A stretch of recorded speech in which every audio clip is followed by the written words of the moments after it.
ఇచ్చిన వాళ్ళకే ఇండ్లు ఇస్తారు, ఏ వాళ్ళకి ఇయ్యరు, గరీబులను ఏం చూస్తలేరు. ఫ్రీ బస్ అని పెడితే మాకు గొడవలు అయిపోతున్నాయి. ఆ గ్యాస్ కు 500 అన్నాడు, అవే 950 రూపాయలు నడుస్తుంది. 400 పడతాయి అన్నాడు, పడతలేవు. ఇంకేం చెప్పమంటారు?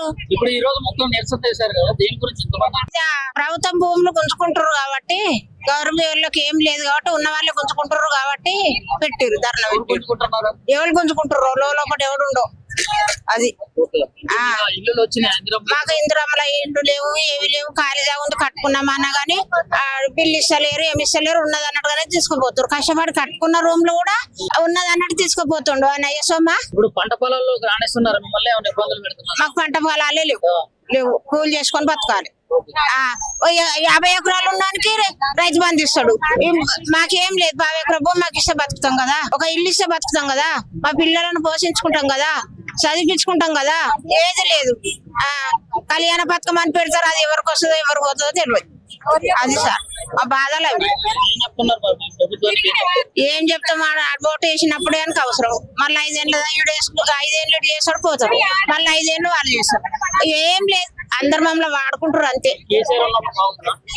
కేసీఆర్ ఉన్నప్పుడు బాగుందా అంటే ఎవరిని మేలు వాడు కబ్జా పెట్టుకుని భూములన్నీ ఆడున్న వాళ్ళకే చూస్తుండు. ఎవరైనా ఉన్న వాళ్ళకే చూస్తారు, గరీబులను ఎవరు చూస్తలేరు. వేరే ఎక్కల బతుకు అంతే. ఆ భూమి లేని భూమి ఇవ్వాలి, ఇల్లు లేని ఇల్లు ఇవ్వాలి. మాకు జాగా లేదు, భూమి లేదు, ఇల్లు లేదు. పిల్లలు జల్లలు ఒకరు కాలకానికి ఒకరు కట్టుకుంటున్నాం. గుడిసె కట్టుకుంటే గుడిసె నీకేస్తామంటారు. 4 పిల్లలు అని తల కొంచెం పోట్లాడుతున్నాడు. ఏం చేయాలి? మాకు ఇల్లు లేదు. నాకు ఒక్క కొడుకు 3 పిల్లలు, 2 కొడుకులు.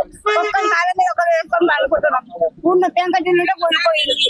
పేగులు పట్టుకొని ఉన్నాం. ఏం చేయాలి? మాకు ఎవరు ఇచ్చినట్టు అందరికి రాజు మాకు వెళ్ళాడు. ఈశ్వరు కూడా చాలా వచ్చేసి పోటీ అన్ని పోయింది. ఆయన మా భర్త పెట్టి కుండకే లేకపోతే మా భర్త పెట్టాడు. మీరు పెట్టుకుంటారా? ఉన్నోనికే పిల్లలు పెట్టారు, ఇల్లులోనికి ఇల్లు ఇచ్చారు, ఇల్లు లేదానికి ఏమీ లేదు. మనైతే కుక్క బతుక దినంగా ఉన్నాడు ఆయన.